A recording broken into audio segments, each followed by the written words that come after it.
Indonesia tuh punya reaktor nuklir, tapi ini buat riset.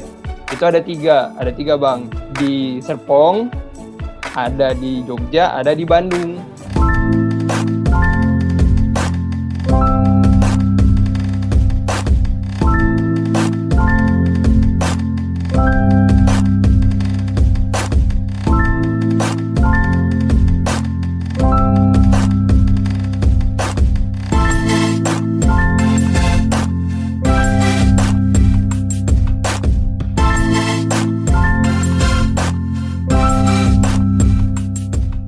Intinya suka dukanya bang. Kalau suka duka bang ya, kalau sukanya sih menurut saya kalau di proses belajar sukanya ini sedikit, apalagi orang yang istilahnya gampang capek, serius, karena di STN luar biasa istilahnya, praktikumnya banyak banget. Walaupun secara tertulis praktikum 60%, teori 40%, tapi pada kenyataannya itu hampir satu semester itu praktikum aja isinya. Tapi jadi sukanya ini kayak gini bang, karena apalagi buat yang cowok ya, buat yang cowok kan jarang tuh yang suka teori kan, kebanyakan mikir nggak jelas segala macam kan, lebih suka praktikum. Tapi dukanya ini menurut saya pribadi, pertama itu biasanya teman-teman yang cewek itu Kenapa tuh bang? harus benar-benar kerja keras, karena itu tadi praktikumnya berat-berat. Bagi orang yang suka enggak sih. Contoh beratnya itu seperti apa bang? Maksudnya ini kan tadi mengarah ke perempuan, emang disuruh ngangkat-ngangkat atau gimana mas beratnya ini? Enggak angkat bang ya. Tapi ada sih yang jadi kejurusan aneh ya, kejurusan teknofisika. Ya. Jadi di teknofisika tadi kan ada dua nih, ada elektromekanik, ada elektroinstrumentasi. Nah, kalau di elektromekanik itu benar-benar berurusan sama alat-alat gede.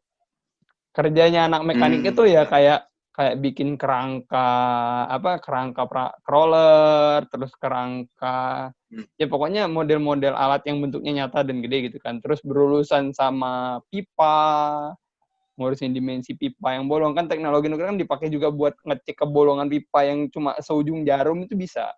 Jadi harus terjun ke lapangan, tuh yang buat yang cewek yang berat. Nah, kalau bagi anak yang cowok sebenarnya beratnya gini. Kita kan tadi saya bilang apa ya? Kita belajar teori dulu di awal. Itu yang berat, Bang.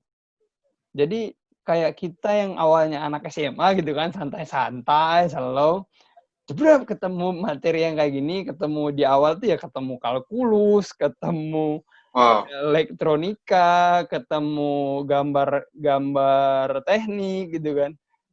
Ini apa gitu kan? Nggak pernah dipikir sebelumnya di SMA. Terus kayak tadi penekanannya kita harus bisa prakteknya, dan teorinya kita dapat di kelas itu sebenarnya emang jatahnya sedikit, kita lebih banyak nuntut sendiri.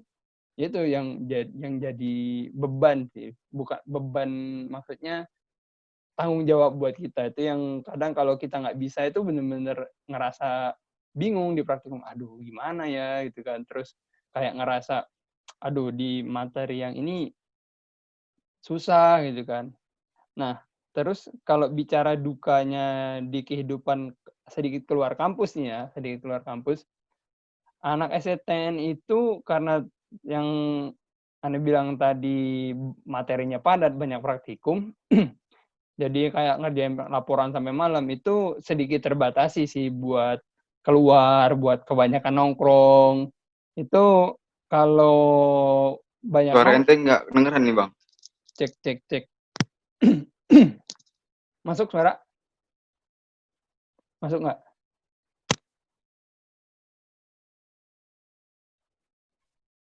Oke, kita lanjut ya.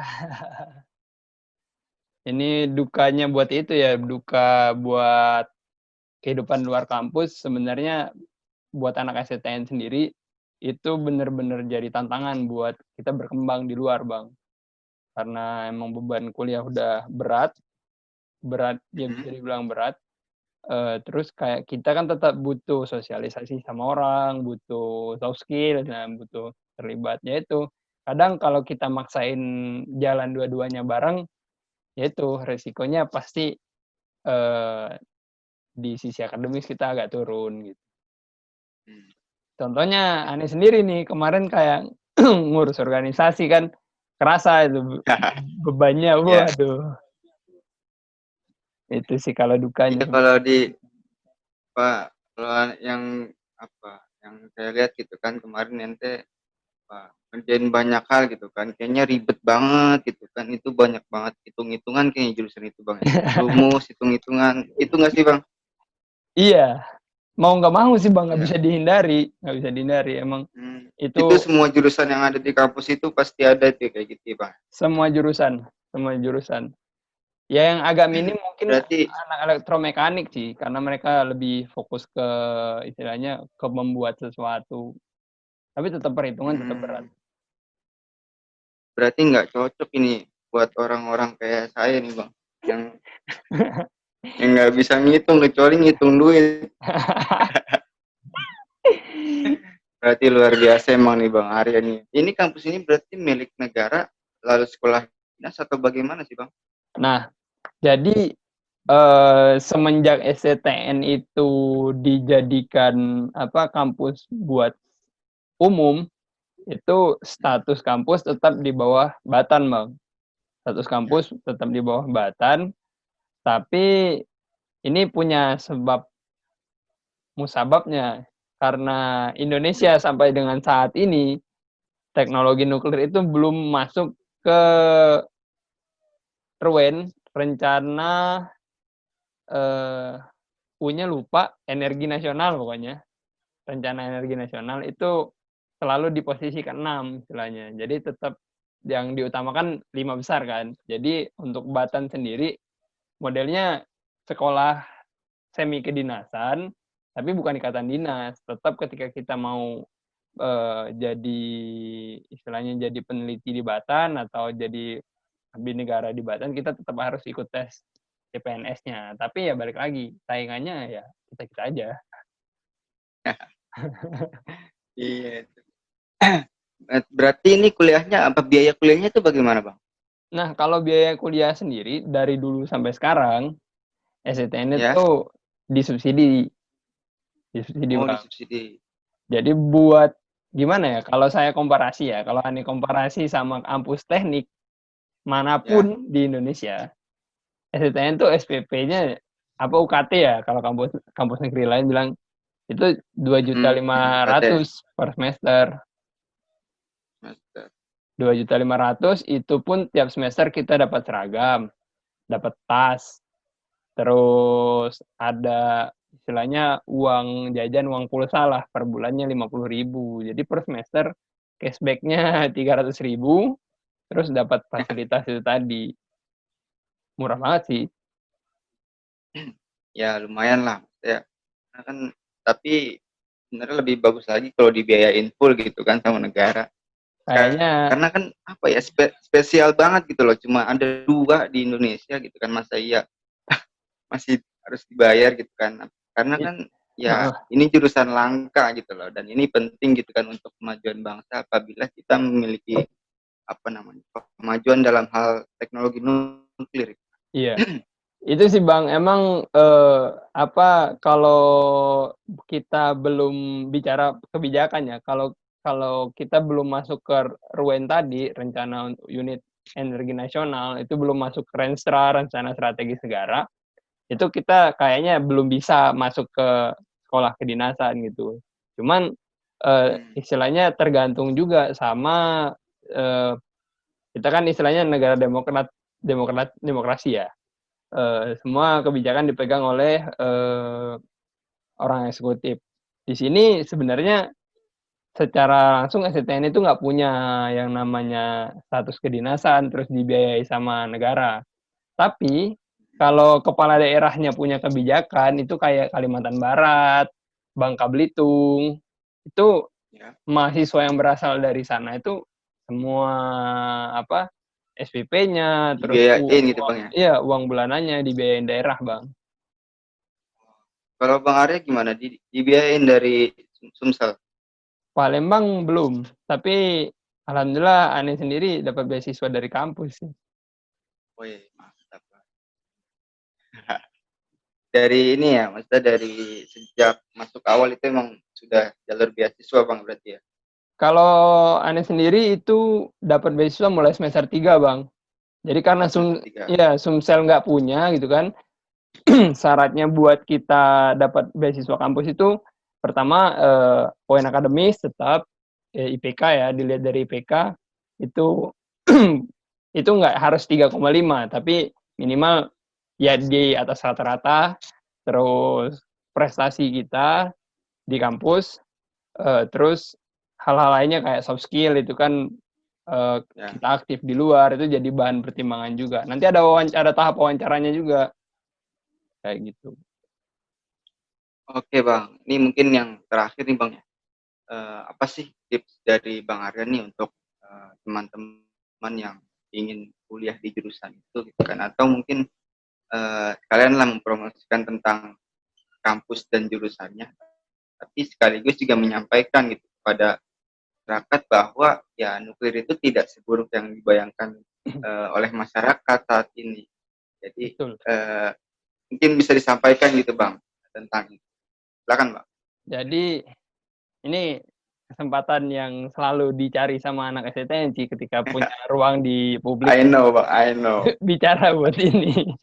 Jadi pertama bicara motivasi buat teman-teman yang sekarang baru lulus SMA atau masih kemarin belum lulus di perguruan tinggi, belum masuk perguruan tinggi itu kalau mau sekolah di STTN ini salah satu caranya nonton videonya Bang Amri nih, dengar penjelasan dari awal. Apa potensi-potensi yang bisa didapatkan, istilahnya peluang-peluang yang bisa didapatkan buat di STTN Batan. Terus yang kedua, kalau memang teman-teman punya ketertarikan di dunia eksak, terutama buat mengembangkan sesuatu, misalnya punya rasa penasaran yang tinggi, dan kayak punya cita-cita jadi peneliti atau jadi seorang praktisi yang bergerak di bidang keilmuan menemukan sesuatu. Ini salah satu gerbang terbesarnya ya kampus STTN, salah satu gerbang terbesar karena peluangnya ke depan benar-benar tinggi. Karena kita paham teknologi dari waktu ke waktu terus berkembang, yang sampai nantinya itu suatu saat fosil bakal habis, batu bara, minyak bumi bakal habis. Orang kan yang ada sebagainya menggadang-gadangkan solar cell ya. Itu solar cell juga tetap punya kelemahan, nuklir juga tetap punya kelemahan, tapi di sisi lain nuklir punya potensi yang besar gitu. Ini sedikit bocoran aja sih sebenarnya. Kalau kita hitung perbandingkan efektivitasnya buat membangkitkan listrik ya, buat membangkitkan listrik, kalau batu bara dibutuhkan 150 ton batu bara, nuklir cuma butuh 1 kilo pelet. Oh. Jadi 1:150 ton. Itu biar masyarakat tahu ya. Terus selain itu, pandangan kita jangan sempit ke pembangkit listrik tenaga nuklir. Enggak sesempit itu. Nuklir bisa diterapin di masyarakat, dan masyarakat pun mungkin secara tidak langsung udah pernah ngerasainnya. Siapapun yang udah pernah ronsen berarti udah pernah ngerasain manfaat ilmu kenukliran. Siapapun yang pernah makan makanan pengawet yang tanpa disadari itu udah ngelewatin fase iradiasi. Terus yang udah lewat di bandara itu kan ada scanner tuh buat koper kita. Terus orang buat terutama orang yang udah pernah sakit nih Bang, orang yang kanker ya, mohon maaf, kanker, orang-orang yang pernah kanker itu kemoterapi itu bagian dari ilmu kenukliran. Terus yang manfaat yang tidak disadari oleh masyarakat, kita bisa ngelihat, apalagi orang-orang yang biasanya di daerah pinggir pantai, itu ngelihat ada pipa-pipa gitu kan. Kalau kita pakai teknologi konvensional, buat ngecek kebocoran itu susah. Tapi kalau pakai teknologi nuklir, di satu titik kita nembakin iradiasi, di jarak yang jangkauannya begitu luas, kita bisa tahu ada lubang sekecil ujung jarum. Itu istilahnya biar masyarakat nggak terlalu anti lah sama nuklir kan, biar paham juga, pahamnya itu nggak setengah-setengah gitu, nggak cuma ngelihat Chernobyl dan lain-lain. Terus buat teman-teman lagi nih, motivasi buat teman-teman. Kalau memang teman-teman punya ketertarikan buat mengembangkan diri dan punya cita-cita kayak kan sebagian orang punya cita-cita pengen gampang jadi dosen gitu kan, bisa bisa ke luar negeri. Nah, itu sebenarnya masuk ke STN Batan juga pilihan yang tepat karena alumni STN Batan itu walaupun orang-orang teknis, tapi banyak juga yang dapat kesempatan kuliah ke luar negeri. Baik itu dia kuliah sendiri, atau terus dia dapat panggilan beasiswa dari kampus tersebut. Itu senior kita ada beberapa orang yang bahkan dapat beasiswa itu dipanggil sama profesor dari kampus luar negeri, Bang. Jadi, kamu, karena saya lihat kamu punya kemampuan, kuliah di tempat saya, pokoknya kamu kuliah sampai S3, clear semua urusan segala macamnya sama saya. Itu kalau buat istilahnya buat jadi motivasi teman-teman ya. Dan buat yang terakhir mungkin buat masyarakat lagi nih. Terakhir kita jangan gampang terprovokasi ya. Terprovokasi itu karena kan banyak nih ada sebagian orang yang cuma tahu bagian luarnya terus ikutan meramaikan gitu kan tanpa tahu yang sejujurnya. Sama kayak kejadian kita dulu kan Bang, kayak ketika ngomong nuklir banyak nih yang terpacu kan, oh ini itu kan, padahal belum tahu, setelah dijelasin baru ngeh gitu kan, oh kayak gitu ya gitu kan. Itu yang harus kita antisipasi biar ke depan itu kita punya peran sendiri-sendiri dalam menyongsong kemajuan bangsa. Wih, nasionalis kan. Nih ilmu banget nih. Tadi udah disebutin gitu kan manfaat-manfaat yang dari teknologi nuklir ini kan yang ternyata memang udah banyak gitu loh di masyarakat kan yang tanpa disadari kan kayak sakit lah intinya penyakit atau segala macam. Ternyata banyak gitu manfaatnya, tapi masyarakat masih menilai buruk tentang nuklir ya karena ketidaktahuan tentang teknologi itu. Nah, mungkin ya memang perlu edukasi, Bang. Disosialisasikan lah, diedukasi kan kepada masyarakat. Karena ya bocoran dikit, Bang. Masyarakat itu kan bocoran nih. Jadi kenapa teknologi nuklir di masyarakat itu selalu pakai nama-nama yang berbeda? Kayak tadi ya padi, sidenuk, terus kayak teknologi pembuatan serangga mandul, terus teknologi vaksin, kemoterapi, itu namanya tidak mengandung nama nuklir sama sekali, biar gampang diterima masyarakat. Oh, jadi biar gitu. Nggak takut gitu kan, biar nggak takut ketemu hal itu gitu ya. Iya. Itu strategi itu. Strategi. Oke lah. Ya mudah-mudahan teknologi nuklir di negara kita ini bisa makin maju lagi. Amin. Tentunya melalui para mahasiswa hebat yang ada di PTN Batan juga yang ada di UGM gitu kan. Memang ini cuma 2 kampus doang gitu kan ada di Indonesia. Tentunya kita berharap kepada teman-teman semua lah.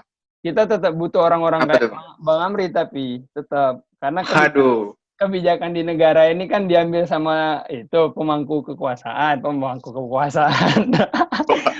pemegang jabatan, pemegang kekuasaan. Ya. Nah, di situ sebenarnya kolaborasinya dibutuhkan, Bang. Nanti ibaratnya Bang Amri kalau aneh kan pengamat aja, Bang. Sekarang. Masyaallah, amin.